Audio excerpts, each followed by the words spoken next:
ప్రభా నా సంకటాలను కుదిర్చే దేవుడిగా, నా పాపాలను క్షమించేటువంటి దేవుడిగా, నా పాపాలన్నింటినీ శిలువపై మీరే మోసుకుని పాప విషయమై చనిపోయి నీతి విషయమై జీవించినట్లుగా మీరు చేసిన నా కొరకు శిలువ కార్యాలంతటిని బట్టి మిమ్మల్ని స్తుతిస్తూ ఆరాధిస్తూ కనపరుస్తూ ప్రేమ స్వరూపి అయినటువంటి దేవుడు ఏకైక అద్వితీయ కుమారుని లోకంలో పంపించుటకు ఇష్టమాయనని, నలగొట్టుటకు ఇష్టమాయనని, అలాగున ప్రభా నా కొరకు మరణించే సమయంలో మరణము అవునంతగా మీ ప్రాణము బహుదుఃఖములో ఉన్నదని ప్రార్థించడం కోరిన దుఃఖకరమైనటువంటి సంగతి. ఎవరైనా ఒక ప్రభా మంచివారి కొరకు చనిపోవడం అరుదని, ఏ మంచి లేని ప్రభా పాపంతో నిండిన మరి ప్రభా నా పుట్టుక ఏ పాపమైనప్పుడు మీరు నన్ను దృష్టించి కరుణించి నా పక్షంగా మీరు చేసిన శిలువ కార్యాన్ని అంతటిని బట్టి నా కొరకు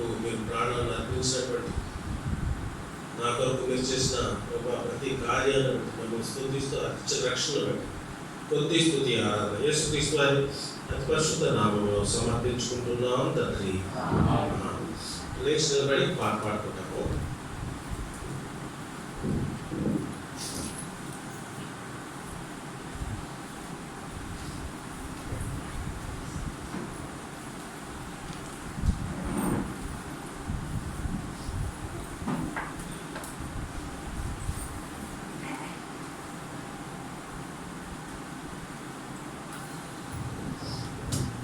పాట సంఖ్య 643 మనం పాడేము. ప్రభుకి స్తోత్రము వృద్ధిని పిలిచాము. 643 543 643 కొత్త పాటల పుస్తకంలో, పాత పాటల పుస్తకంలో సంఖ్య 543.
Jai Prabhu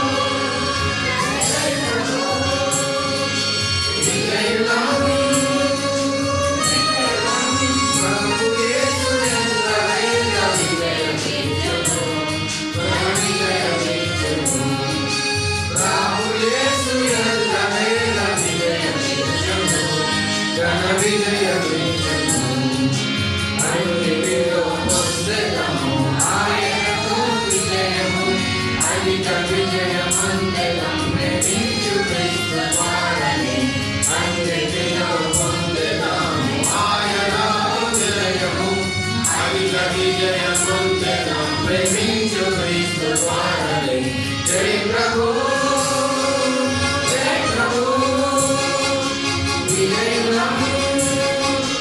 విజయం ప్రభు యేసు ఎల్లవే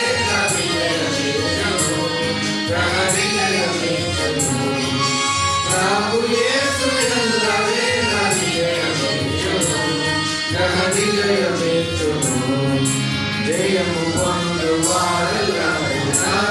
వారసులు దేవుడే వారికి తండ్రి వారాయణ పుత్రులు జయము పొందు రాజ్య వారసులు దేవుడే వారికి తండ్రి వారాయణ పుత్రులు జయ ప్రభు జయ ప్రభు విజయురాము విజయురాము ప్రభు యేసు విజయమిచ్చును ఘన విజయమిచ్చును ప్రభు యేసు విజయమిచ్చును ఘన విజయమిచ్చును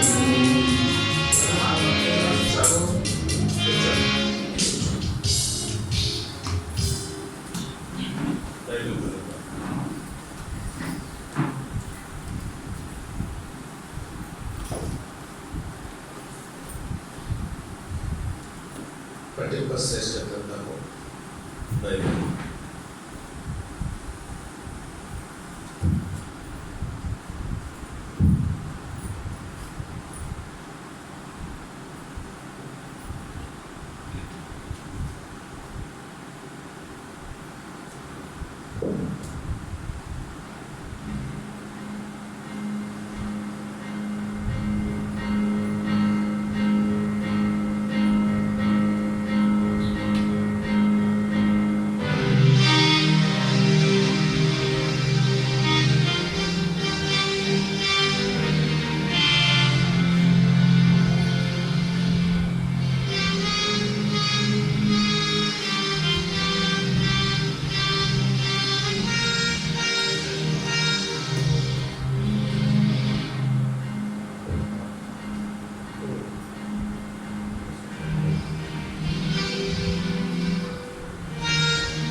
శ్రేష్ఠ గ్రంథము బైబిల్ పఠింప శ్రేష్ఠ గ్రంథము బైబిల్ అనుదినము పఠించిన ప్రేమతోడ నడుపును ఓ పఠింప శ్రేష్ఠ గ్రంథము Bible The best book to read is the Bible.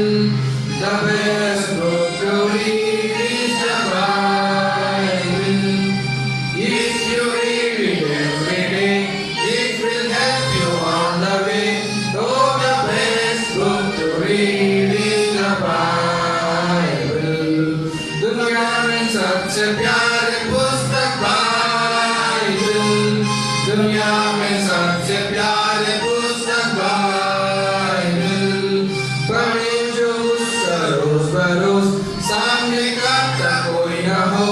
ओ दुनिया में सबसे प्यारे पुस्तक बाइबल.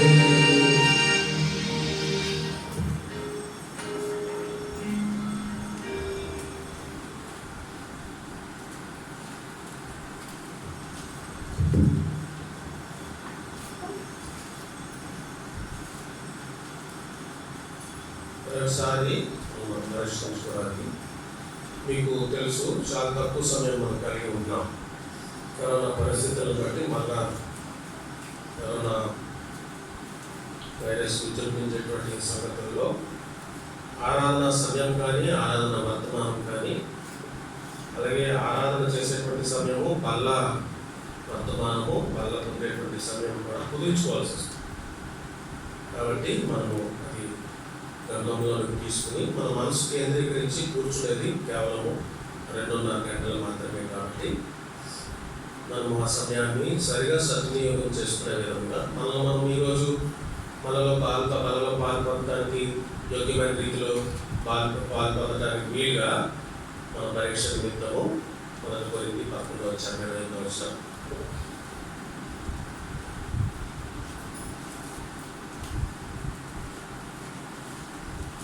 1 కొరింథీ 11:25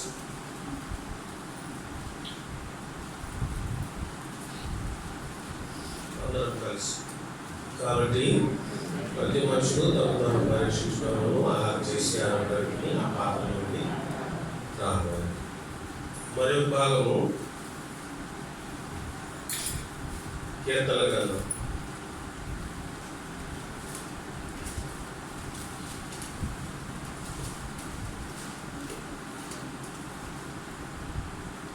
32వ అధ్యాయము 8వ వచనం అందరం కలిసి.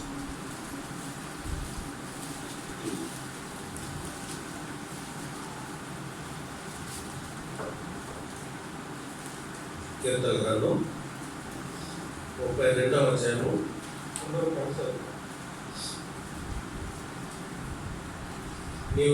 నీకు ఉపదేశం చేశాను, నీవు నడవలసిన మార్గం నీకు బోధించాను, నీ మీద దృష్టి ఉంచి నీకు ఆలోచన చెప్పాను.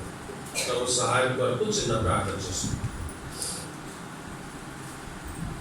మా తండ్రి, శుద్ధమైన మా ప్రభా, ప్రార్థిస్తున్నాము.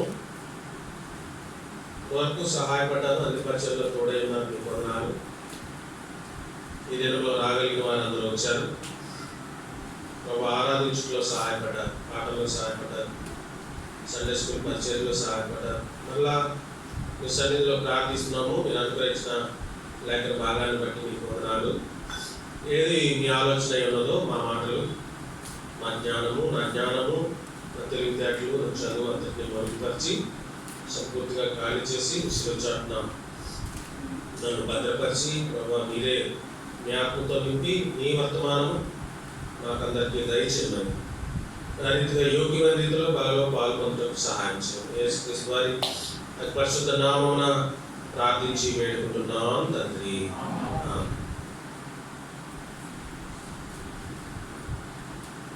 ఆత్మ ప్రాణదేహాలు సంపూర్తిగా మనం దేవునికి సమర్పించుకుని దేవుని యొక్క మార్గంలో నడవడానికి మనం ఇష్టపడి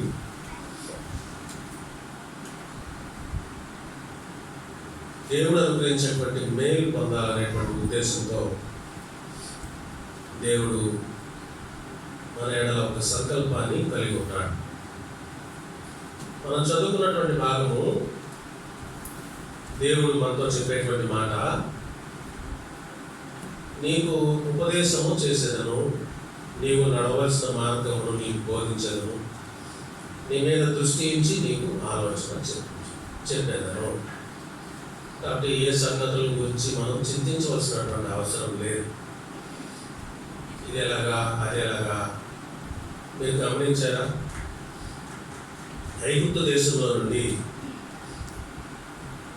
ఇశ్రాయేలు ప్రజలను విడిపించేటువంటి సందర్భంలో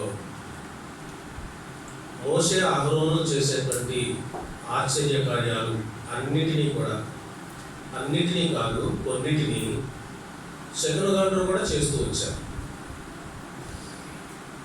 ఫరో అనుకున్నాడు, నేనే చాలా తెలివితేటలు కలిగిన వాడిని, నాకెంతో మరి రాజ్యాధికారం ఉంది, కాబట్టి నేను మరి ఏదైనా చేయగలను అనేటువంటి సంగతి తను మరి మనసులో దృఢపరుచుకొని తను ఇశ్రాయేలు ప్రజలను దేవుని యొక్క ఆజ్ఞ మోషే అహరోను ద్వారా దేవుని యొక్క మాటకు లోపడక హృదయాన్ని కఠినపరచుకునేవాడిగా ఉన్నటువంటి సందర్భంలో ఈరోజు ఒక భాగాన్ని మనం గుర్తు చేసుకుంటాం. దేవుడు మనకు ఈరోజు గుర్తు చేసేటువంటి మాట ఏంటంటే, నేనే నీకు ఉపదేశం చేస్తాను, నీవు నడవలసినటువంటి మార్గం మీద నేనే బోధిస్తాను, నీ మీద దృష్టి ఇచ్చి నీకు నేను ఆలోచన చెప్తాను. కాబట్టి నీవు ఆ ప్రకారం నడుచుకున్నప్పుడు చూడండి, మనం ఏం చేయాలి మరి? మనకు బాగా తెలిసినటువంటి మాటలే చూస్తూ ఈరోజు ఒక భాగాన్ని మనం ఇశ్రాయేలు ప్రజలను ఫరో నుండి, ఐగుప్తు దేశం నుండి విడిపించేటువంటి సందర్భంలో దేవుడు వారిని ఎట్లా నడిపించాడు. ఆయన తర్వాత కీర్తనల గ్రంథంలో చూసినప్పుడు పలుమార్లు అనేక సంగతులలో దేవుడు చేసినటువంటి ఆశ్చర్య కార్యాలను మర్చిపోయి మరి తిరుగుబాటు చేసినటువంటి సంగతులు కూడా మనకు తెలుసు. ముందుగా 34 వచ్చారు, కీర్తన గ్రంథం 34 వచ్చారు, కీర్తన గ్రంథం 34 వచ్చారు, 4 వచ్చారు.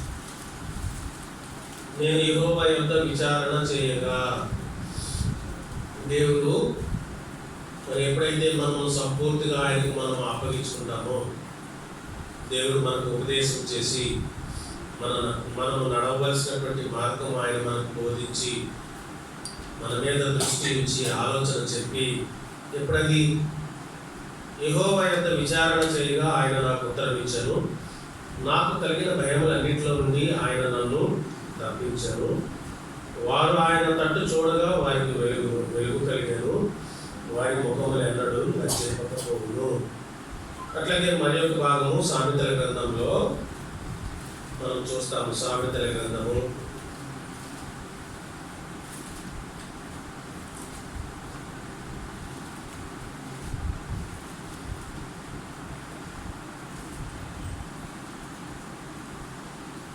16 వచ్చారు.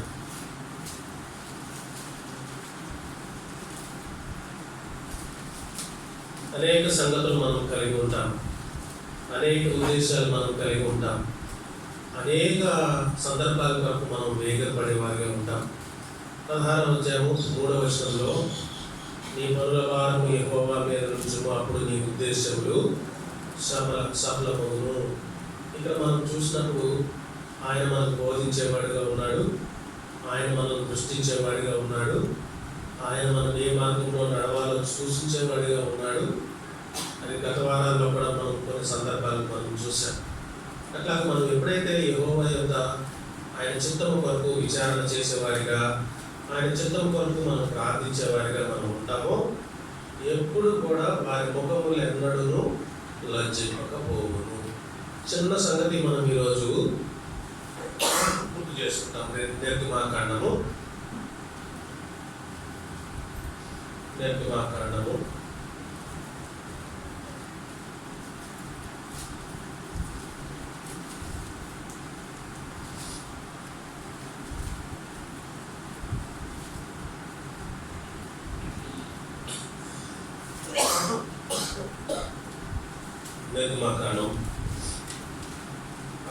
13.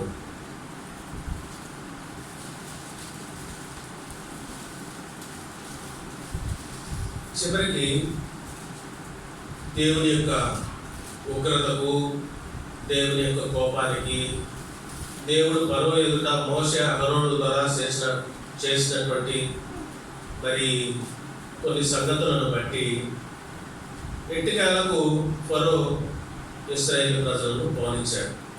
అంటే ఐగుప్తు దేశం విడిచిపెట్టి వెళ్ళడానికి దేవుని చిత్తంలో మరి అనుమతించాడు. అందు గురించి 13వ అధ్యాయము 17వ వచనం నేను చదువుతున్నాను చూడండి. మరియు ఫరో ప్రజలను పోనీయగా, మొత్తానికి ఫరో మరి దేవుడు తన చిత్తంలో మోషే అహరోనుల ద్వారా చేసినటువంటి మరి సూచనలన్నింటినీ బట్టి మరి ఫరో తన హృదయాన్ని కఠినపరచుకోవడం మాని మరి ప్రజలైనటువంటి వారిని బయలుదేరి వారి ప్రయాణం కొరకు వెళ్ళటకు అనుమతించినప్పుడు, ఈ ప్రజలు యుద్ధము చూసినప్పుడు 17వ వచనం, ఈ ప్రజలు యుద్ధము చూసినప్పుడు వారు పశ్చాత్తాపడి ఐగుప్తుకు తిరుగుదురేమో అనుకుని ఫిలిష్తీయుల దేశము సమీపమునైనను ఆ మార్గమున వారిని నడిపింపలేదు. మనం గమనించాలి, ఐగుప్తు దేశం నుండి సాధారణంగా మనం ఏం చేస్తామంటే మన సందర్భాల్లో మనకు సంబంధించిన మన కుటుంబాల్లో వివాహాల కొరకు, మన చదువుల కొరకు, మన ఉద్యోగాల కొరకు, మన వ్యాపారాల కొరకు దేవుని చిత్తాన్ని దేవుని యొక్క ఉద్దేశాన్ని, దేవుని మార్గాన్ని మనం తెలుసుకోవాలి. ఇక్కడ ఈ మాట మనం ఈరోజు గమనంలోకి తీసుకునేది ఏంటి అంటే, అది సమీపమైనను. ఎవరైనా చెప్పండి. ఇది మనం చెప్తా ఉంటాం, పలానా గమ్యం పలానా చోటకి వెళ్ళాలి అంటే ఎలా వెళ్ళాలండి, రూట్ ఎలాగండి, కొత్త ప్రదేశం అనుకోండి, ఇలా ఎలా వెళ్ళాలండి, ఎటు వెళ్తే దగ్గర అండి, రూట్ ఎలా బాగుంటుందండి అని. అప్పుడు వాళ్ళు ఏం చెప్తారు, మీరు ఇలా వెళ్తే చాలా షార్ట్ కట్ అంటే తక్కువ దూరంలో వెళ్ళిపోతారు. మీరు అటు వెళ్ళారు అనుకోండి, అది రౌండ్ అబౌట్ అండి, చాలా తిరిగి వెళ్ళాల్సినటువంటి అంత దూరం ఉంటుంది. కాబట్టి మీరు ఇలా వెళ్ళిపోండి, రోడ్డు బాగుంటుంది. దేవుని యొక్క మార్గము, దేవుని యొక్క ఉపదేశము, దేవుని యొక్క ఆలోచన, దేవుని యొక్క చిత్తము చూడండి. దేవుడు ఎంత దూరము మన గురించి ఎంతవరకు ఆలోచించేవాడుగా ఉంటాడో ఈ చిన్న సందర్భాన్ని బట్టి మనం అర్థం చేసుకోవచ్చు. నిజానికి అది చాలా దగ్గర దారి. దేవుడు తన ప్రజలైనటువంటి వారిని ఎప్పుడు కూడా భద్రపరిచేవాడిగా ఉంటాడు. దేవుడు తన ప్రజలైనటువంటి వారిని ఎప్పుడు కూడా కాపుదల్లో ఉంచేవాడిగా ఉంటాడు. దేవుడు తన ప్రజలైనటువంటి వారిని, ఇంకొక మాట నేను చూపిస్తాను, దేవుడు తన ప్రజలైనటువంటి వారిని ఎల్లవేళలా కూడా మరి మార్గము తొలగిపోకుండా ఉండే నిమిత్తము ఆయన మంచి కాపరిగా ఉంటాడు. అందుకని ఈ మార్గంలో, ఆత్మీయ జీవితంలో మనం నేర్చుకోవాల్సినటువంటి పాఠం ఏంటి అంటే, ఈ చిన్న మాటలో చూడండి, ఈ ప్రజలు యుద్ధం చూసినప్పుడు వారు పశ్చాత్తాపడి ఐగుప్తునకు తిరుగుదురేమో. ఐగుప్తు అంటే దేనికి సాదృశ్యంగా ఉంది? పాపానికి సాదృశ్యంగా. తన ప్రజలంటే ఎవరు? మనం ఆరాధన వర్తమానంలోనే తన ప్రజలంటే ఎవరు అంటే, పాపం విషయమై చనిపోయి నీతి విషయమై జీవించేటువంటి వారు, ప్రభు యొక్క గుణాతిశయములను కలిగినటువంటి వారు, దేవుని యొక్క సుగుణాన్ని కలిగినటువంటి వారు, పరిశుద్ధత కలిగినటువంటి వారు, దేవుని కుమారులు అనబడేటువంటి వారు, వారు ధన్యత కలిగినటువంటి వారు. వాళ్ళు మళ్ళా తప్పుకు అర్థమవని వాళ్ళకి చెప్తున్నారు. పాపం అంటే కొంతమందికి అర్థమవు, మరలా తప్పుకు పోతారేమో, తప్పు కంటే సరి అయినటువంటి మార్గంలో ఉండరేమో అని దేవుడు ఎంతగా ఆలోచించేవాడిగా ఉన్నాడో చూడండి. ఇది దగ్గర కదండి, ఇలా అయితే బాగుంటుంది కదండి, ఇలా చేస్తే ఏముంది ఇందులో, అందరూ చేస్తున్నారుగా, అందరూ వెళ్తున్నారుగా, అందరూ నడిచే మార్గంలో నడవాలిగా, మనం ఎదురుకూడదు కదా అన్నట్టుగా మన మాటలు ఉంటాయి. కాబట్టి మనం నేర్చుకోవాల్సినటువంటి పాఠం ఏమిటంటే, దేవుని యొక్క ఉపదేశము. దేవుడు ఏమంటున్నాడు చూడండి, ప్రజలు యుద్ధము చూసినప్పుడు వారు పశ్చాత్తాపడి ఐగుప్తునకు తిరుగుదురేమో అనుకుని ఫిలిస్తీన్ల దేశము సమీపమైనను ఆ మార్గమున వారిని నడిపింపలేదు. నేర్చుకోవాలి పాఠం. నిజంగా దగ్గర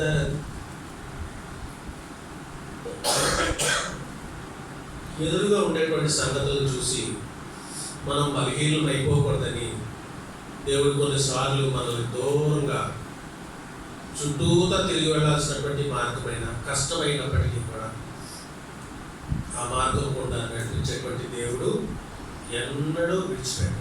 చూడండి, మనం చదువుతాను, ముందుకు చదువుతాను. అయితే దేవుడు ప్రజలను చుట్టుదారియకు ఎర్ర సముద్రపు అరణ్య మార్గమున నడిపించెను. సాధారణంగా మనం ఏమనుకుంటాం చెప్పండి? ఇదిగో దేశం గుండా వెళ్తే ఫిలిస్తీన్ల దేశం ఉంది ఎదురుగుండా, ఆ దేశం గుండా వెళ్తే ఏముంటుంది? మంచి నీరుకి కొరత ఉండదు, ఆహారానికి కొరత ఉండదు. పైగా ఏమనుకుంటాం మనం? వాళ్ళు మనుషులే కాబట్టి, వాళ్ళు మానవులే కాబట్టి, వాళ్ళు కూడా మరి మనతో పాటు కష్ట సుఖాలు పంచుకునేవారు కాబట్టి, ఒకరి హృదయాన్ని వాళ్ళు ఒకరు అర్థం చేసుకుంటారు. కాబట్టి ఏదైనా కష్టం వచ్చినప్పుడు, ఏదైనా ఆపద వచ్చినప్పుడు, ఏదైనా అవసరం వచ్చినప్పుడు మన ఆలోచన ఎలా ఉంటుందో చెప్తున్నారు. వాళ్ళు కూడా సహాయపడతారు. కాబట్టి దగ్గర దారి ఇలాగే ఈ దేశం కూడా వెళ్ళిపోతే మనకు బాగుంటుంది అని సలహా చెప్పేవారు కూడా ఉంటారు. మనం నేర్చుకోవాల్సింది ఏంటంటే పాఠం, దేవుని ఉద్దేశాలు వేరు, దేవుని ఆలోచన వేరు. మనం మార్గంలో నుండి తొలగిపోకూడదని, ఆయన మార్గంలో మనం నడవాలని, ఆయనకి సమీపంగా ఉండాలని ఎప్పుడూ దేవుడు మనం మన విషయంలో కోరేవాడుగా ఉంటాడు.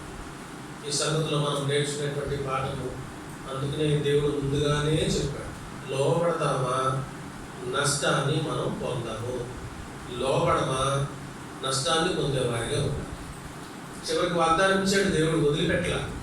అది చుట్టూరు దారి అవనివ్వండి, అరణ్యం అవనివ్వండి, మన వాళ్ళు ఉండనివ్వండి, ఉండకపోనివ్వండి, పలకరించేవారు ఉండనివ్వండి, ఉండలేకపోవండి, తర్వాత ఆహారం దొరకనివ్వండి, దొరకపోనివ్వండి, నీళ్ళు మంచినీళ్ళు త్రాగడానికి ఉండనివ్వండి.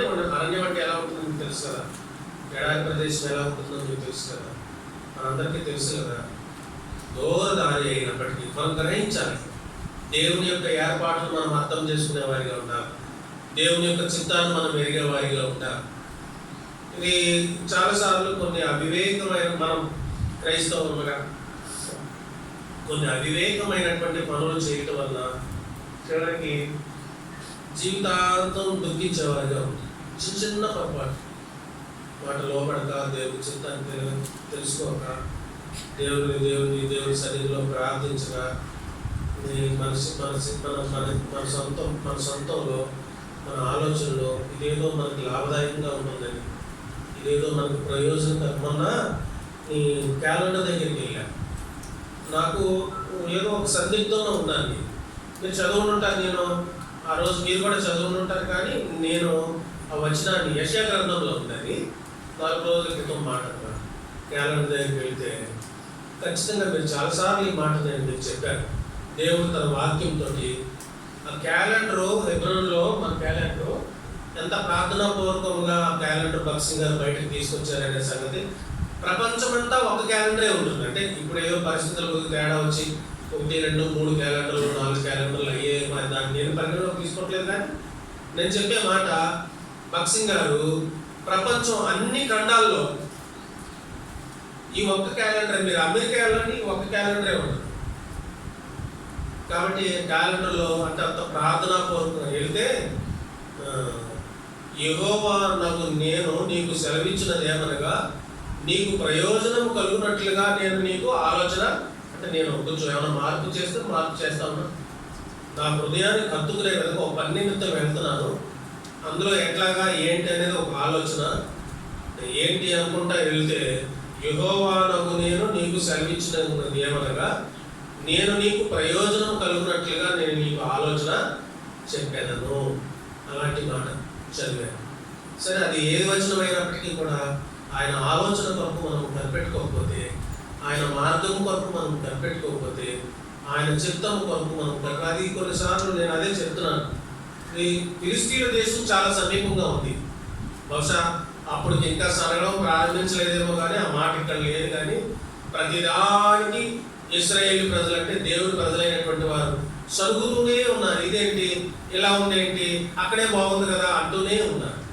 మరి ఆ సమయంలో సైలెంట్గా ఎక్కడ లేదు. కానీ మళ్ళీ కిందకి చదువుతాము, నిర్గమాకాండము 13వ అధ్యాయము. అయితే దేవుడు ప్రజలను చుట్టుదారియకు ఎర్ర సముద్రపు అరణ్య మార్గంలో నడిపించారు.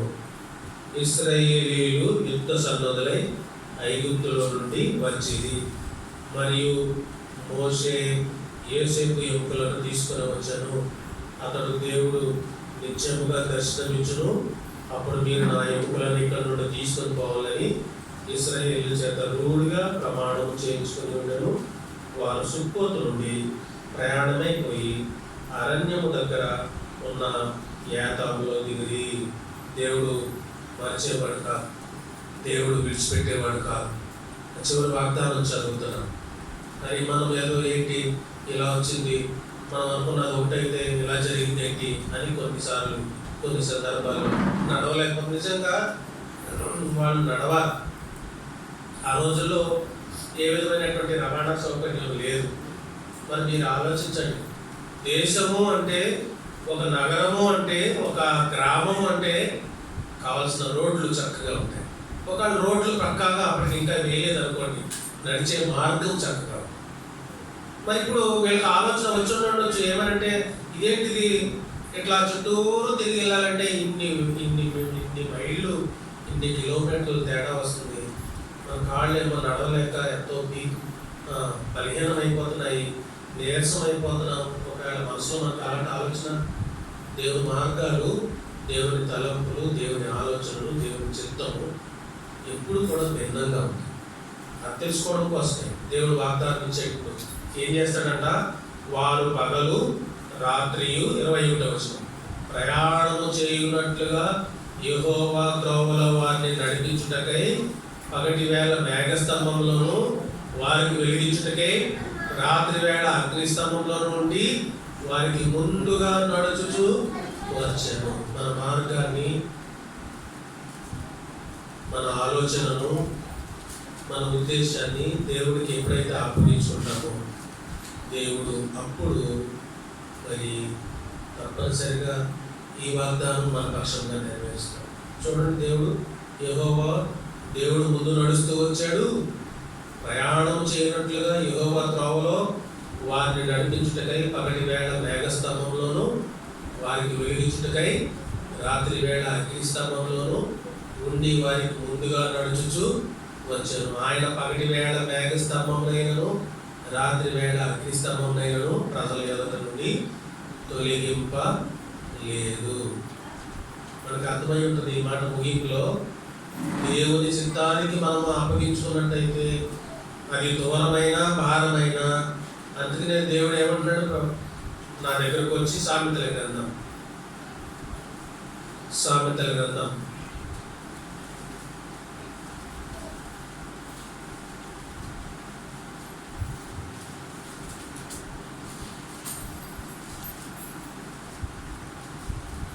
3వ అధ్యాయం, సామెతల గ్రంథం 3వ అధ్యాయం. నా కుమారుడా, నా ఉపదేశము మరువకుము. గమనిద్దాం, దేవుని మీద భారం వేయాలా, ప్రతి అంశానికి దేవుని చిత్తం కొరకు కనిపెట్టుకోవాలా.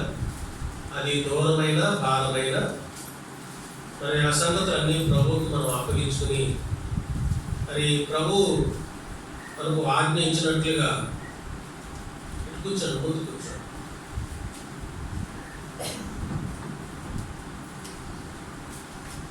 అందుకనే దేవుడు మనలా ఒకసారి గుర్తు చేస్తాడు. ఇస్రాయేల్ ఇప్పుడు మనం నేర్చుకున్నాము, మనం ఎవరు అని పిలువబడుతున్నామో దేవుని కుమారులని మనం పిలువబడుతున్నాం. మరి తండ్రి అభిష్టానికి వ్యతిరేకంగా, తండ్రి ఆజ్ఞకి వ్యతిరేకంగా, తండ్రి మార్గం తెలుసుకోకుండా, తండ్రి యొక్క ఆలోచన తెలుసుకోకుండా క్రైస్తవులుగా ఉండేటువంటి మనము, విశ్వాసులుగా ఉండేటువంటి మనము మరి ఎట్లాగూ మనం మేలు పొందగలిగే వారుగా ఉంటాము. మనం ఆలోచన చేయాలి. అందుకనే ఫిలిస్తీన్ దేశము నిజానికి ఎంతో సమీపంగా దగ్గరదా. ఆయన దేవుడు మరి తన ప్రజలను కాపాడడానికి యుద్ధం చూసి, నిజానికి ఇశ్రాయేల్ ప్రజలు కూడా యుద్ధ సన్నద్ధులే వెళ్ళారు. వీళ్ళ దగ్గర కూడా ఆయుధాలు ఉన్నాయి. అయినప్పటికీ కూడా ఒకవేళ వీళ్ళకు ఉన్నటువంటి బలహీన సంగతులను బట్టి, పరిస్థితులను బట్టి వాళ్ళని చూసి భయపడి మళ్ళా ఐగుప్తు దేశానికి వెనక్కి తిరుగుతారేమో అని ఒక గొప్ప ఆలోచనతో దేవుడు దూరమైనప్పటికీ కూడా అరణ్య ప్రదేశం నుండి నడిపించి వారిని విడిచిపెట్టలేదు. పగలు మేఘస్తంభంలోను రాత్రి అగ్నిస్తంభంలోను వారికి వెలిగించుటకే రాత్రి వేళ అగ్నిస్తంభంలో నుండి వారికి ముందుగా నడిచేటువంటి దేవుడు. మన ముందు ఆయన నడుస్తాడు. చూడండి, ఒక మాట గుర్తొచ్చింది, లోకాసువార్త.